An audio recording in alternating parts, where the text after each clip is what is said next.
नमस्कार। प्रभु राम के व्यक्तित्व और जीवन को समझने के इस प्रयास में आपका स्वागत है। यह वार्तालाप श्रृंखला राम को जानने, समझने और मन में बसाने के लिए है। इसमें मैं योगिता पंत अपने मार्गदर्शक एवं गुरु अनिल चावला जी के सम्मुख कुछ जिज्ञासाएं प्रकट करती हूँ और वे समाधान करते हैं। आइए इस वार्तालाप का आनंद लें। अनिल जी, बहुत बहुत स्वागत है आपका। नमस्कार।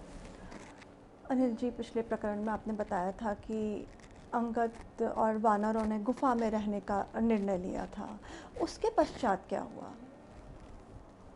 एक बहुत गंभीर परिस्थिति बन गई थी जी कि ये अंगद जो कि युवराज है जी और उसके साथ बहुत से मंत्री, जी बहुत सक्षम लोग जी सुग्रीव से विद्रोह करके जी एक अलग रहने का निर्णय कर रहे हैं। जी हनुमान जो कि केवल वीर ही नहीं थे, बहुत बुद्धिमान भी थे जी और सुग्रीव का सदा हित चाहने वाले थे। जी उन्हें समझ में आ गया कि ये तो बहुत बड़ी गड़बड़ हो रही है, जी ये वानरों में फूट पड़ रही है। जी अंगद बहुत बुद्धिमान है, बहुत गुणवान है, इसकी युवा है, इसकी शक्ति तो और अभी बढ़ेगी, गुण बढ़ेंगे। जी तो ये अगर अलग हो गया जी तो सुग्रीव और अंगद के बीच में अंततोगत्वा फूट पड़ेगी, झगड़ा होगा, युद्ध होगा और वानर खत्म हो जाएंगे। वानरों में फूट पड़ गई तो वानर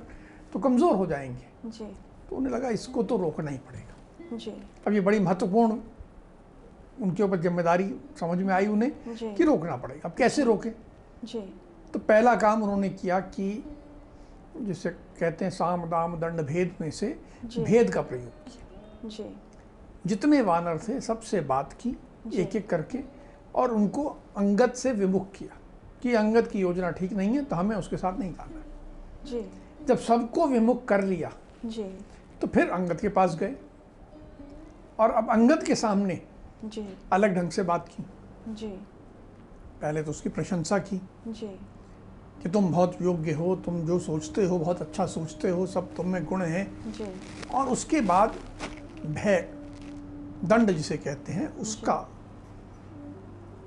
सहारा लिया जी कि वैसे तो तुम बहुत सशक्त हो, अपने आप में अकेले बहुत कुछ कर सकते हो, जी लेकिन तुम एक बात समझ लो जी कि जितने वानर हैं साथ में, जी ये मूलतः वानर की प्रकृति के ही हैं और वानर स्वभाव से चंचल होते हैं, उनका स्वभाव स्थिर नहीं होता।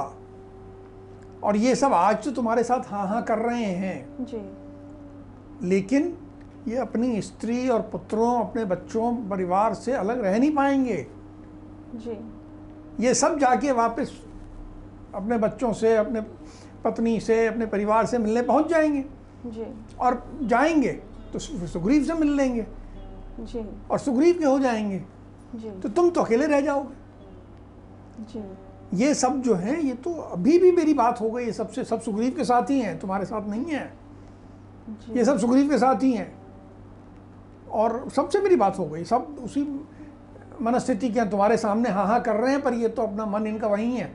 जी और इन सब से अलग रह के जी तुम अपने आप में, ना तुम्हारे पास कोई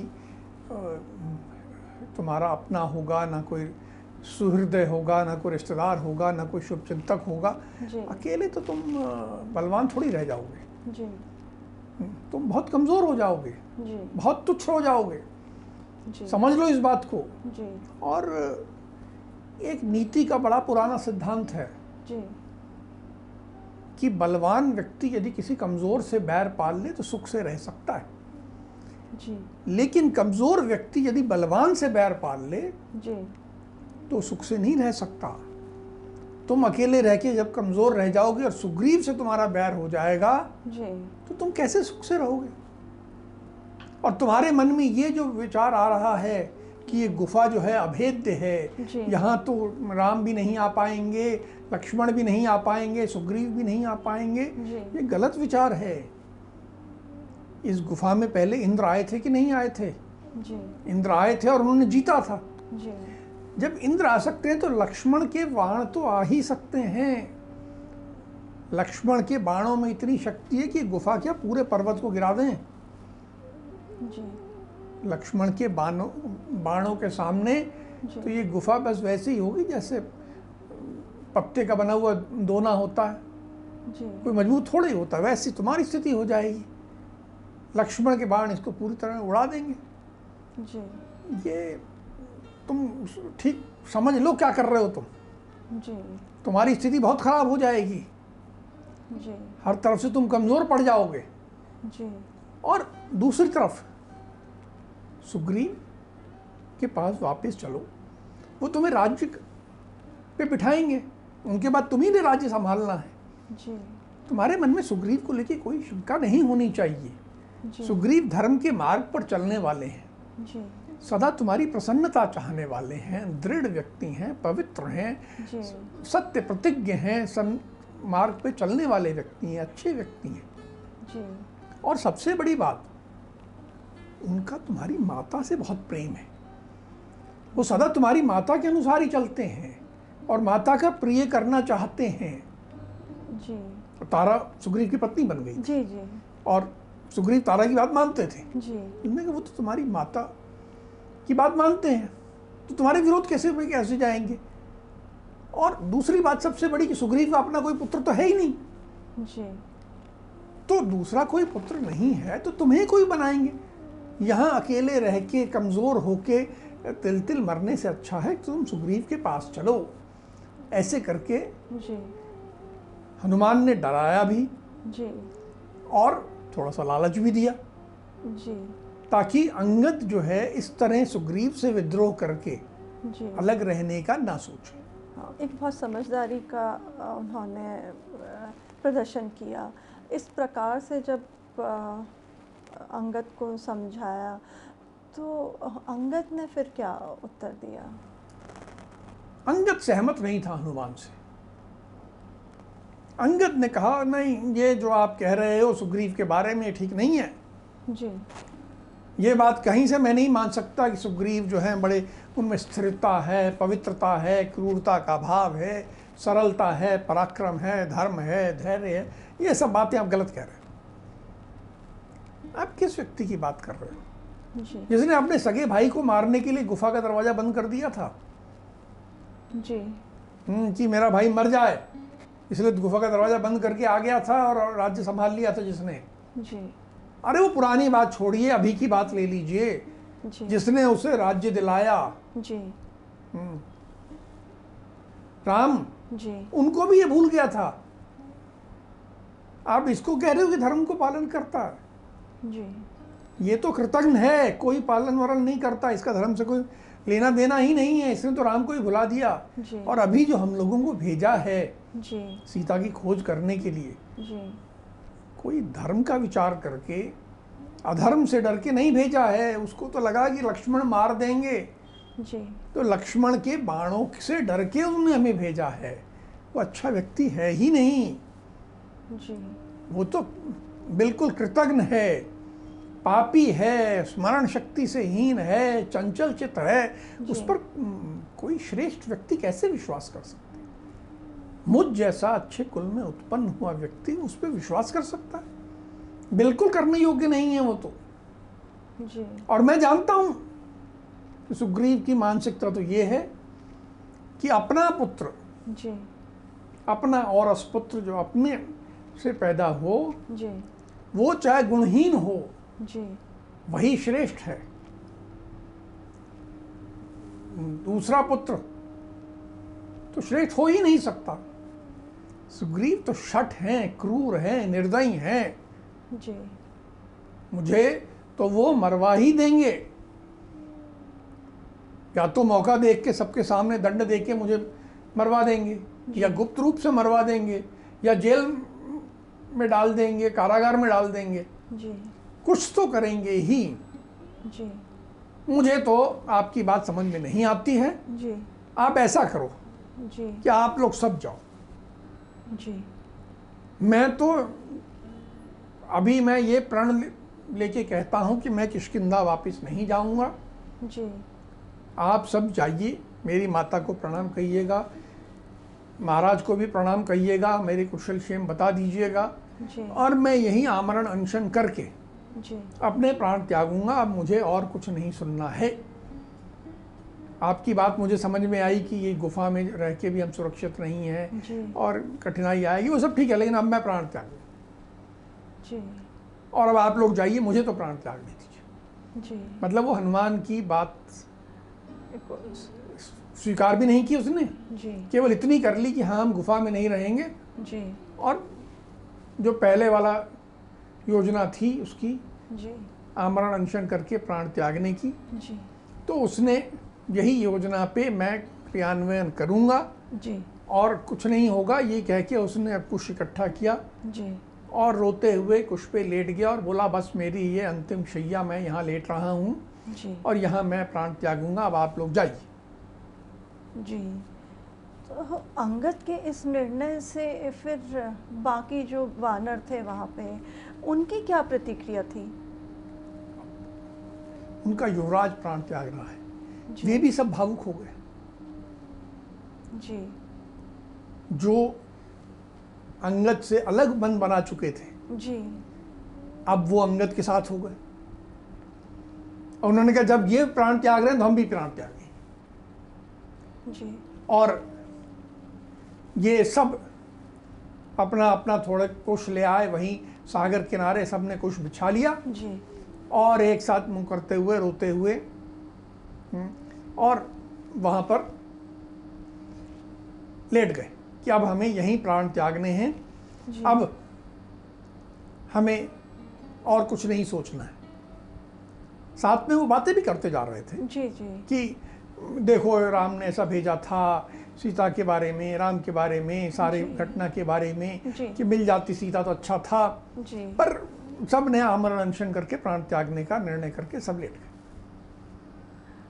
एक तरफ से अंग्रेजी में जो कहते गिव अप कर दिया था। बिल्कुल। तो अब जब सबके सब आमरण अनशन पर बैठ गए थे, फिर उसके बाद क्या हुआ? अब एक विचित्र घटना हुई जी। जो कि बड़ा एक, जिससे वानर जो वैसे ही मृत्यु की तरफ जा रहे थे, जी। उनकी मनस्थिति और खराब हो गई। जी। बगल में जो पर्वत श्रृंखला थी, जी। जो पर्वत था, उसमें बहुत ऊपर जी। एक बहुत विशाल काय गिद्ध आके बैठा जी। निकला। उस गिद्ध के पंख नहीं थे जी। पर बहुत विशाल काय था। जी। और उसने वानरों को देखा तो उसने कहा अरे वाह मेरे अहोभाग्य, जी। पिछले जन्म में मैंने कुछ अच्छे कर्म किए हैं जी। कि मेरा भोजन स्वयं आ गया है। जी। अब ये सब एक एक करके मरते जाएंगे जी। और मुझे बिना किसी प्रयास के कई हफ्ते तक का भोजन मेरी व्यवस्था हो गई है। जी। वानरों ने सुना जी। कि ये तो हमें खाने के लिए भी आ गया है। जी। ये उनके हृदय को बहुत चोट पहुंचाने वाली बात थी जी। कि अभी तो हमने आमरण अनशन में हम लेटे ही हैं जी। और हमारा मांस खाने के लिए गिद्ध उपस्थित है। जी। बड़े दुखी हो गए, जी। बात करने लगे, वानर हनुमान से कहने लगे जी। कि देखो हमारा कैसा दुर्भाग्य जी। कि हमने राम का काम किया नहीं, जी। राजा की आज्ञा का पालन हमसे हुआ नहीं जी। और हमारे प्राण भी जा रहे हैं। जी। हमसे तो अच्छा वो धर्मज्ञ जटायु था जिसने रावण से युद्ध किया जी। और प्राण त्यागे, कुछ प्रयास तो किया। जी। ये हम जैसे प्राण त्यागने का क्या अर्थ है, हमारा बहुत बड़ा दुर्भाग्य है। जी। अंगद भी कहने लगा कि हाँ देखो दशरथ, महाराज दशरथ की मृत्यु हुई, जी। जटायु का भी लड़ते लड़ते वो वीर गति को प्राप्त हुआ, जी। सीता का अपहरण हुआ जी। और ये सब दुखद घटनाओं के बाद अब अंतिम ये है कि हम सबका जीवन समाप्त हो रहा है। जी। हम सबका जीवन भी संशय में आ गया है। ये एक के बाद एक दुर्भाग्यपूर्ण घटनाएं हुए जा रही। जी। ये सब बातें सुन के वे जो गिद्ध ऊपर आया था, जी। उसने कहा रुको मुझे आपसे बात करनी है। जी। मेरा नाम संपाति है। जी। ये कौन है आप लोग हो जो मेरे भाई जटायु की बात कर रहे हो? जी।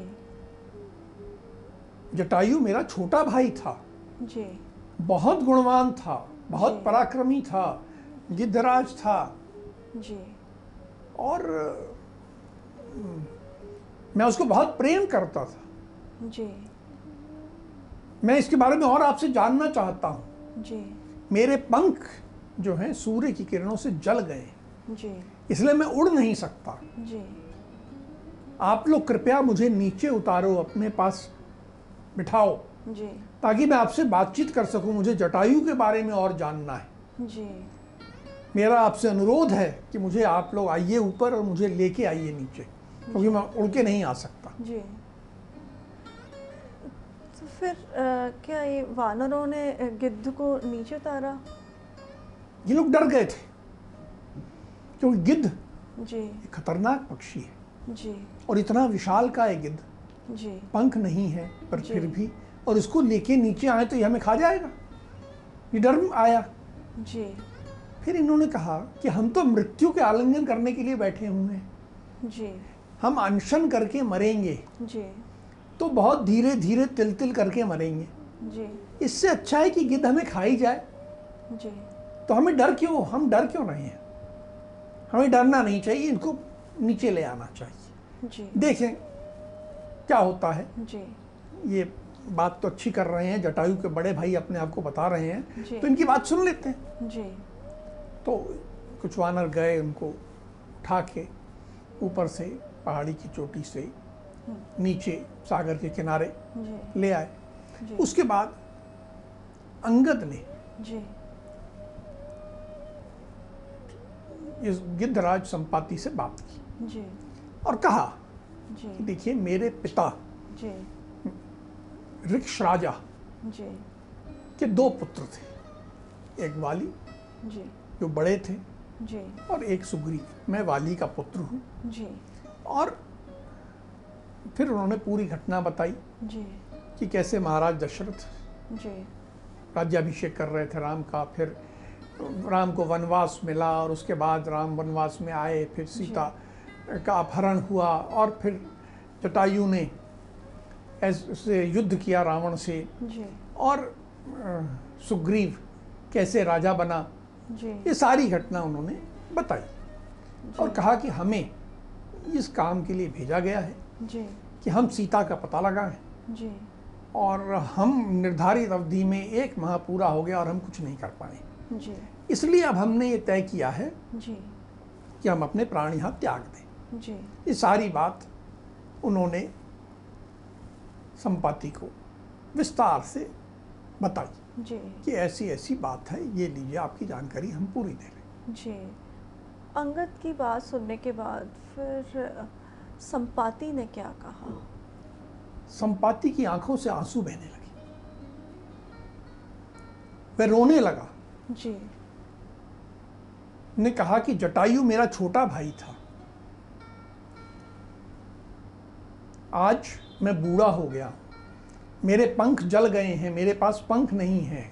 जी। अगर मेरे पास पंख होते और मैं बूढ़ा नहीं होता तो मैं जाके जी। जटायु के वध का बदला रावण से अवश्य लेता। जी। अब मैं स्थिति में नहीं हूं कि रावण से बदला ले सकूं। जी। बहुत पहले की बात है जी। कि जब इंद्र ने वृतासुर का वध किया था, जी। तो उस समय हम दोनों भाइयों के मन में ये विचार आया था कि इंद्र बहुत शक्तिशाली हो गया है, जी। हमें जाके इंद्र से युद्ध करना चाहिए। जी। तो हम दोनों भाई इंद्र को जीतने के लिए स्वर्गलोक गए थे। जी। इंद्र को जीतकर जब हम लौट रहे थे जी। तो हमें सूर्य से सामना हो गया, जी। और जब सूर्य की तेज किरणें जी। मेरे भाई जटायु पे पड़ने लगी, जी। तो मैंने स्नेहवश जी। अपने पंख फैला के जटायु को बचाया। जी। तो जो स्नेहवश मैंने जटायु को तो बचा लिया, जी। लेकिन मेरे पंख जल गए, जी। मेरे पंख रोए सब समाप्त हो गए। जी। जटायु भी सूर्य की तीखे किरणों के कारण जी उड़ने में असमर्थ हो गया और जाके वे जन स्थान में गिरा जी और मैं यहाँ विंध्य पर्वत में आके गिर गया। बहुत समय हो गया, मुझे जटायु के बारे में कभी कोई समाचार नहीं मिला। आप लोग इतने वर्षों बाद आए हो और मुझे अपने भाई के बारे में समाचार दे रहे हो। जी बहुत दुखद समाचार है, जी लेकिन ये मुझे समाचार तो मिला है। अंगद ने फिर पूछा जी कि यदि आप जटायु के भाई हैं जी और यदि आप उस राक्षस का निवास स्थान जानते हैं जी जिसने सीता का अपहरण किया है, जी तो हमें बताइए। जी संपाति ने कहा कि मैं बूढ़ा हो गया हूँ, रावण का वध नहीं कर सकता, वहाँ तक नहीं जा सकता, जी लेकिन मैं अपने वचनों से राम की सहायता अवश्य करूँगा। जी ये मेरा सौभाग्य है कि मैं राम की सहायता कर पा रहा हूँ। जी कुछ माह पूर्व जी मैंने एक राक्षस को, एक स्त्री को आकाश मार्ग से ले जाते देखा था। जी बिल्कुल काला विशालकाय राक्षस था। जी वे निश्चित ही रावण होगा जी और वे स्त्री निश्चित ही सीता थी, जी क्योंकि वे हे राम हे लक्ष्मण चिल्ला रही थी। जी हम गिद्धों की दृष्टि बहुत शक्तिशाली होती है, जी हम बहुत दूर तक देख सकते हैं। जी तो मैं यहाँ से देख पा रहा हूँ जी कि ये जो महासागर है ये 100 योजन लंबा है। जी 100 योजन के बाद वहाँ लंका है। जी लंका में मुझे सीता दिखाई दे रही हैं। जी वे लंका में महल में सीता पीले रंग की साड़ी पहने बैठी हैं। जी उनके इर्द गिर्द बहुत सी राक्षसियां बैठी हैं, ये भी मुझे दिख रहा है। जी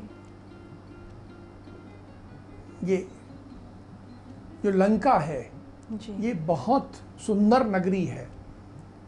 इसमें सोने चांदी से बने हुए महल हैं।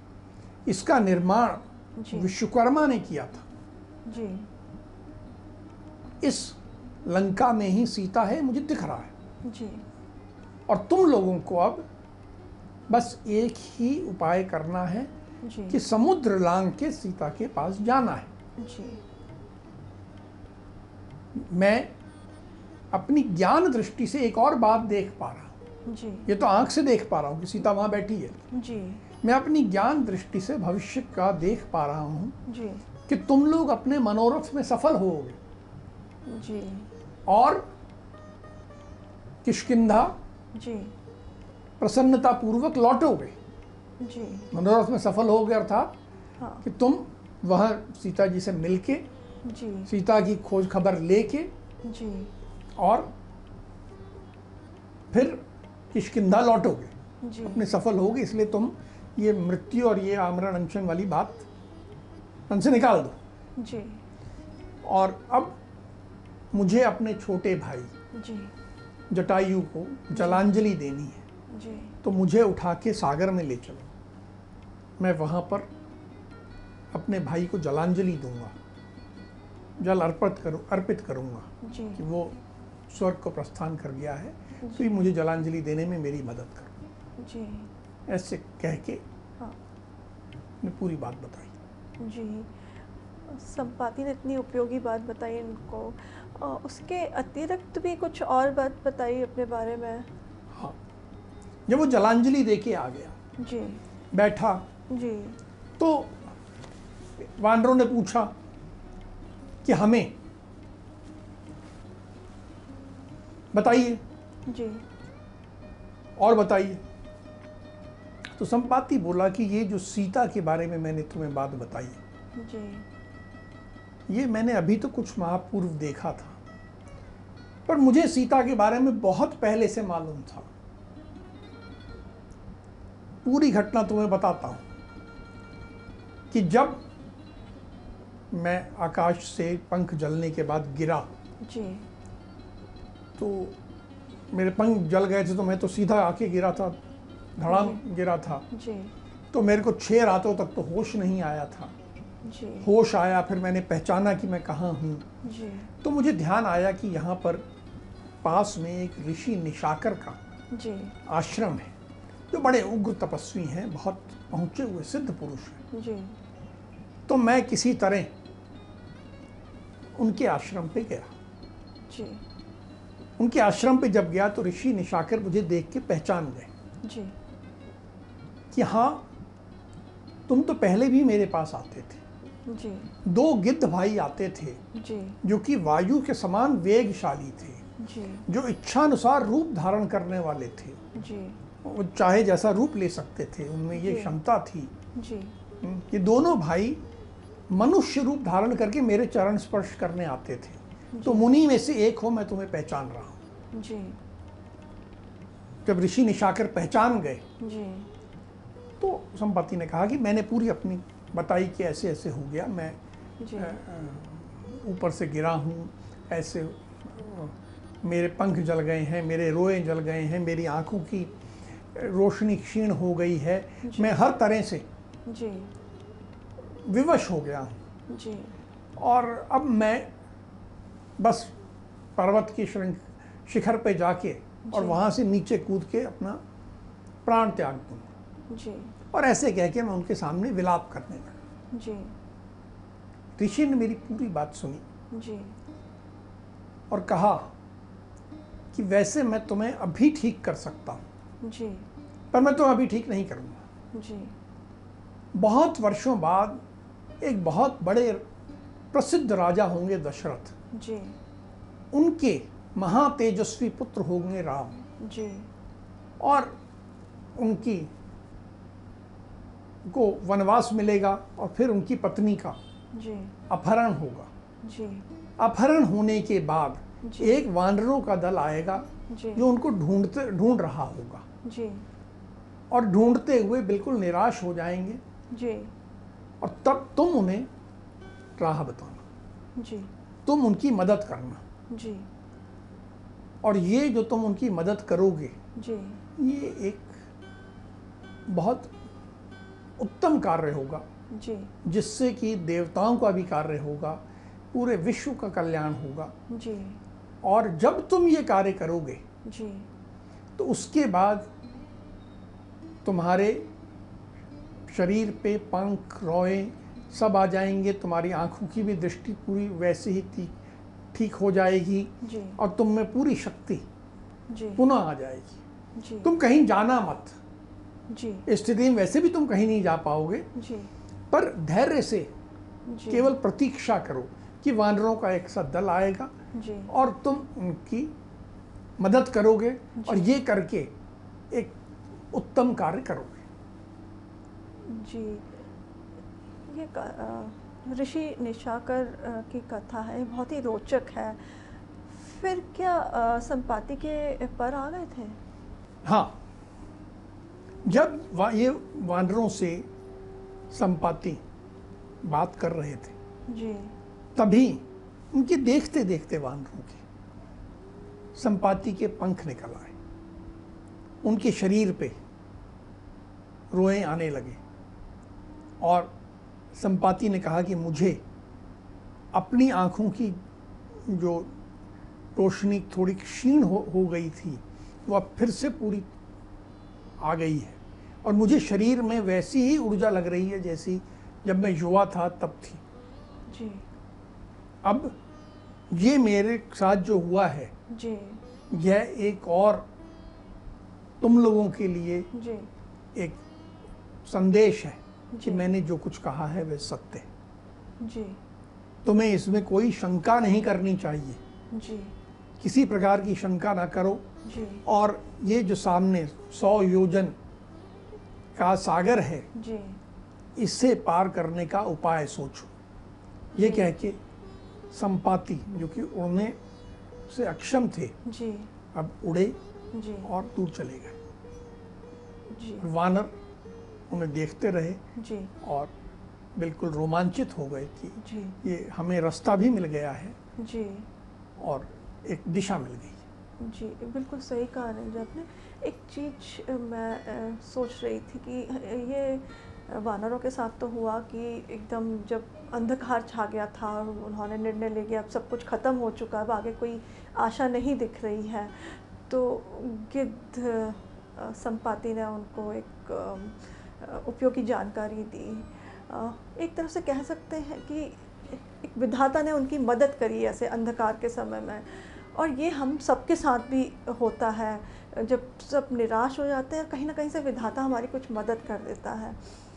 एक सूत्र वानरों को मिल गया था सीता को ढूंढने के लिए, और अब हम देखते हैं कि आगे किस तरह से सीता की खोज करते हैं।